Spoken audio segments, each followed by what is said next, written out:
뵙다니 반갑습니다. 글 읽는 자한영TV 이종수입니다. 이번 시간은 1011번째 시간으로 베트남전 사이라는 글을 읽어드리겠습니다. 베트남전 사 신동아. 고된 교육도, 잠이 천근같이 내리 쏟는 보초 근무도 견뎌냈다. 어머니에 대한 그리움도 잠시 접어둘 수 있었다. 그러나 국수를 먹고 싶은 유혹을 참기란 그리 쉽지 않았다. 달도 없던 어느 가을밤, 나는 기어이 부대 담을 넘고 말았다. 개울 건너 민간인 가게에서 국수를 사 먹기 위한 모험이었다. 아니, 막걸리라면 몰라도 이깟 국수를 먹으려고 담 넘은 쫄따구는 처음 보네. 가게 아주머니는 혀를 끌끌 찼다. 그래도 타령하는 것보다는 낫지요. 가까머리 1등병이던 나는 국수 몇 그릇을 깨 눈 감추듯 하여 아주머니를 다시 한 번 놀라게 했다. 마마상. 그러나 꼬리가 길면 밟히는 법. 새로 전입해 온 보초한테 들키는 바람에 중대장 앞으로 불려가서 혼쭐이 났다. 야, 이 새끼야. 그까짓 국수 때문에 부대 담을 넘어. 넌 임마, 군법회의에다 영창감이야? 영창. 첫 휴가가 늦어지는 징계를 받는 대신 영창행은 가까스로 면할 수 있었다. 그러다가 파월을 지원하게 되었다. 학비 때문이었지만 국수 사건으로 인한 곱지 않은 눈초리도 영향을 끼쳤는지도 모른다. 소대원들은 알철모를 깨끗하게 닦아 개울 건너 가게에서 국수를 담아다가 환송 파티를 해주었다. 철모의 턱걸이를 채워 양손에 들면 안성맞춤이었다. 이번에는 중대장의 허락을 받은 공식적인 환송 파티였다고나 할까? 시원섭섭한 밤이었다. 지나간 국수 얘기를 듣고 난 서 병장은 피식 웃었다. 야, 너도 정말 웃긴다. 정말 그깟 국수 때문에. 그는 고개를 가우뚱하는 신용을 해보였다. 야, 우리 그러지 말고 여기서 쌀국수 좀 해먹자. 내가 슬쩍 유혹해보았다. 걸리면 영창 갈라고. 정수장 주변에는 좌판을 버리고 노점을 하는 여자인 마마상들이 진을 치고 있어 쌀국수 재료를 구하는 데 어려움은 없었다. 그들은 언제나 우리에게 엄지손가락을 치켜세우곤 했다. 따이한 넘버원. 하지만 마마상 중에는 해픈 웃음으로 위장한 첩자들이 섞여 있어 항상 조심해야 했다. 그들은 대부분 이중적 사회 분위기에 익숙했다. 아들은 정부군에, 조카는 붉은 군대에 있는 경우도 허다했다. 양민들은 별로 관심이 없었지만 정치가들이 권력 유지를 위한 방편으로 이데올로기 싸움을 하고 있었으니까 말이다. 가슴 아픈 일이었다. 10명의 적을 놓치더라도 1명의 양민을 구해야 한다. 주월 한국군사령부의 작전 지침이었다. 달콤한 전쟁도 있었다. 연애 사건이 터졌다. 마마상 중에 유독 나와 서 병장에게 잘해주는 여자가 있었다. 손짓 발짓을 보태 알게 된 얘기지만 딸이 하나 있다고 했다. 남편은 군청에 다녔다. 폭격의 아이들을 방공호로 데려다 놓고 나오다가 운동장에서 죽었다고 했다. 맞선을 보듯 수줍은 딸은 순박하게만 보였다. 이름이 랑이라 했다. 마마상은 전쟁터에서 딸을 구해주고 싶었는지도 모른다.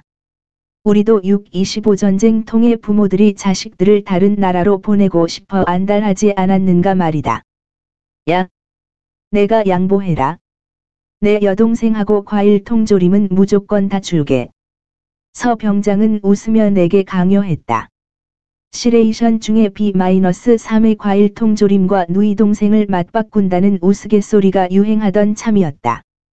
그만큼 맛이 있다는 얘기였다. 랑이 내게 관심을 더 많이 보였다. 전후에,를 발휘하여 한 발 뒤로 물러났다.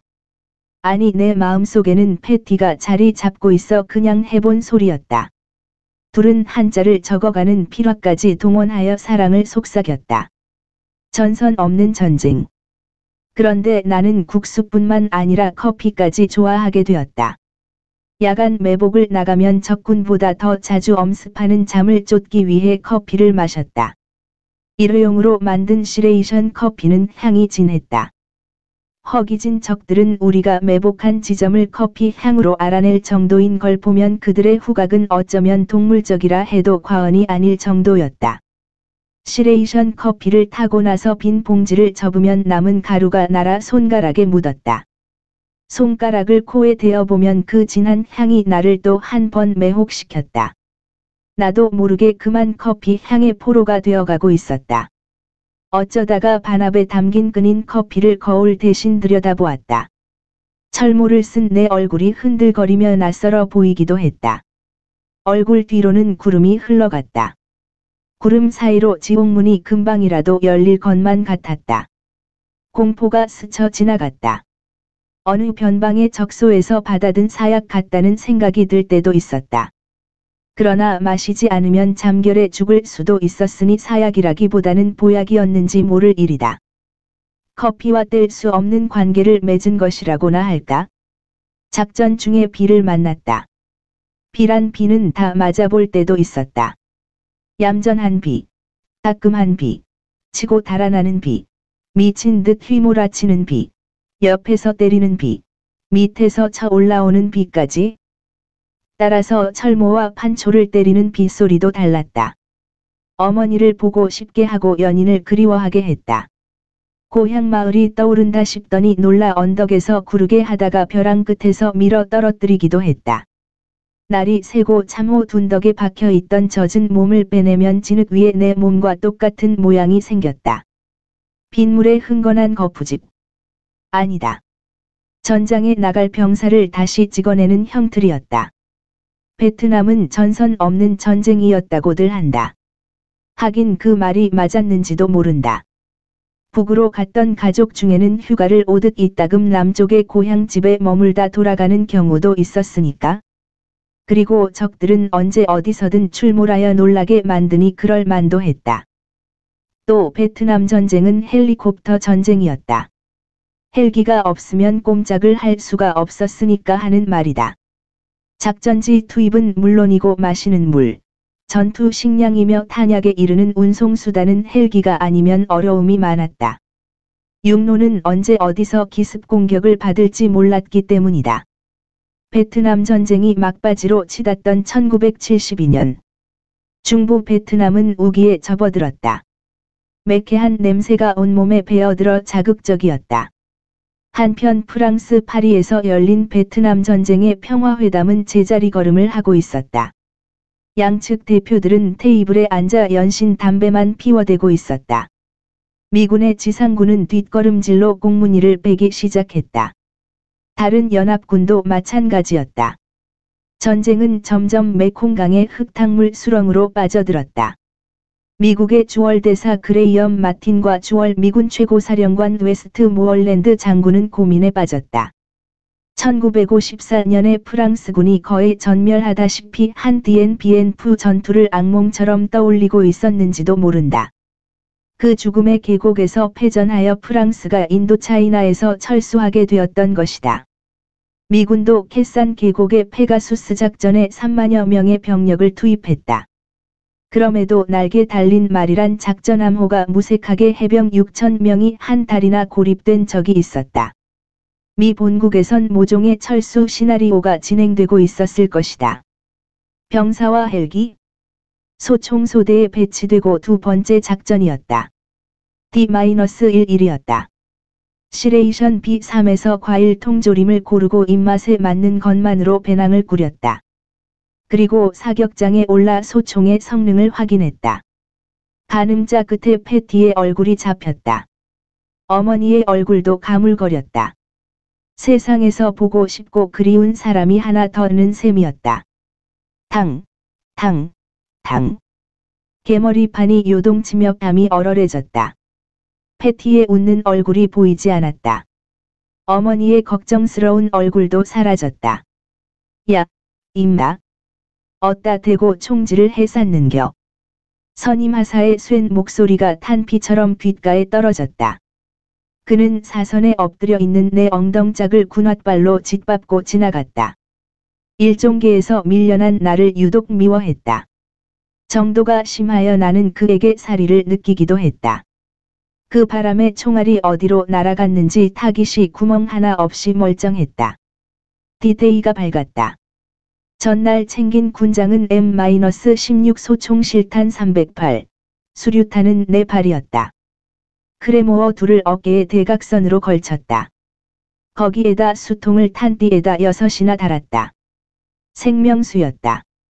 나무를 붙들고 가까스로 일어섰다. 헬기가 퍼덕거리며 높이 올랐다. 독수리가 병아리를 채듯 내리꽂는 에어쇼를 몇 차례 반복했다. 간담이 덜컥 내려앉을 지경이었다. 베트남에 온 지 얼마 안 된 신참병은 속옷을 버리기 십상이었다. 헬기의 조종관을 한국군에 넘기지 않는 미군 조종사들이 흔히 써먹던 더티 플레이였다. 더군다나 고국에서 온 여성 연예인들로 구성된 위문단을 태우고 하늘을 날 때는 더 고약했다. 다분히 의도적이라 볼 수 있었다. 엄마야, 사람 살려. 하면서 다급하게 체면도 없이 아무나 끌어안고 매달린다나 어쩐다나. 모두들 헬기에서 내리자마자 화장실로 뛰어가야 했다. 그런 진풍경을 선글라스 너머로 훔쳐보며 낄낄대던 미군 조종사들. 한미 군사협약을 아무리 따져보아도 소용이 없었다. 그들에게도 시레이션을 몇 박스 안겨주어야 이빨을 드러내 보이곤 했다. 나는 H-43 헬기에 실려 작전 지역 한복판에 짐짝처럼 던져졌다. 미군 조종사는 안전 때문이라며 헬기를 땅바닥에 선뜻 착륙시키지 않았다. 바닥에서 사이를 두고 공중에 떠 있었다. 주저하면 서슴없이 등을 떠밀었다. 병사들은 지뢰를 밟아도 상관없고 헬기만 안전해야 한다는 역설이 참담했다. 그 상황에서도 헬기는 확성기를 크게 틀었다. 엘비스 프레슬리의 로클롤이 귀가 아플 정도로 울려댔다. 전쟁터에 나온 건지 소풍을 나온 건지 구분을 하지 못하는 표정들이었다. 어찌 보면 다행스럽게도 느껴졌다. 늘 전쟁의 공포만 따라다녔다면 하루를 버티기에도 힘들었을 테니까 말이다. 육종을 정돈하라. D+2 일제담. 비가 멎은 참호에서 판초 우위를 입은 채 적을 기다렸다. 침을 삼키는 긴장이 감돌았다. 야자나무가 머리에 이고 있던 빗물을 주르륵 쏟아부었다. 조명탄이 높이 올랐다. 포성이 들리는가 싶더니 이내 조용해졌다. 감박 졸았나 싶은 순간 그리운 얼굴들이 스쳐 지나갔다. 패티와 어머니. 그러다가 급작스러운 총소리에 나도 모르게 철모를 바짝 낮추었다. 사격 개시. 사격 개시. 따다따다따다. 연이어 M-16 총구가 연발로 불을 뿜었다. 딱쿵. 딱쿵. 딱쿵. 적들의 AK-47 총구가 단발로 응사해왔다. 교전의 공포가 물밀듯 몰려왔다. 전장의 긴박함이 조여왔다. 크레모어가 터지면서 정글을 뒤흔들어 놓았다. 칼을 찬 채 뛰어들던 적들이 나뒹굴었다. 매캐한 포탄 연기를 따라 무서움이 머리끝을 곤두서게 했다. 미군 팬텀기가 굉음을 내며 지나갔다. 네이팜탄의 파편을 따라 선열이 사방으로 튀었다. 적군과 아군의 처절한 울부짖음이 짐승의 외마디처럼 들렸다. 피비린내와 화약 냄새 그리고 모든 것이 불타는 전쟁의 고약함이 진동했다. 아군의 피해도 속출했다. 적 십자를 가슴에 그린 헬기의 프로펠러 회전 속도가 더욱 빨라지고 군목의 기도가 이어졌다. 주여, 이 불쌍한 어린 양들을 굽어 살피소서. 사상자들을 후송하기 위해 헬기를 다시 불렀지만 오지 않았다. 병사들의 목숨보다 헬기 값이 훨씬 더 나가기 때문이었을까? 병사의 몸값이야 당시로서야 몇 달러나 나갔겠느냔 말이다. 전사자는 감회장을 하는 수밖에 없었다. 흙을 조금 덮어 묻어놓았으니 하루만 지나도 냄새가 진동했다. 육종계의 무전이 날아들었다. 내일 9시에 육종을 반납받을 예정이니 물건을 잘 정돈하기 바란다. 오버. 우리는 판초 우위에 싸서 묻은 시신을 드러냈다. 우위를 들자 시신이 한쪽으로 쏠렸다. 상에서 미끈거리는 검붉은 핏물이 주르르 흘러내렸다. 육종을 정돈하라는 말은 죽은 육신의 구멍마다 나오는 구더기를 잡아내라는 뜻이었다. 처음에는 대나무로 만든 젓가락을 사용했다. 젓가락으로 집으면 이놈들이 몸을 움츠리는 바람에 놓치곤 했다. 결국에는 외과용 고무장갑을 끼고 하는 수밖에 없었다. 스콜이 지나가고 수색작전이 계속되었다. 나는 왼눈을 감고 소총의 가늠자를 겨누고 있었다. 천병 뒤에 선임하사의 철모가 보였다. 그의 철모에 그려진 유별난 그림 때문에 쉽게 알아볼 수 있었다. 마릴린 멀로의 누드였다. 순간 사리가 발동했다. 미운 놈이라도 등 뒤에서 쏘면 의심을 받게 돼.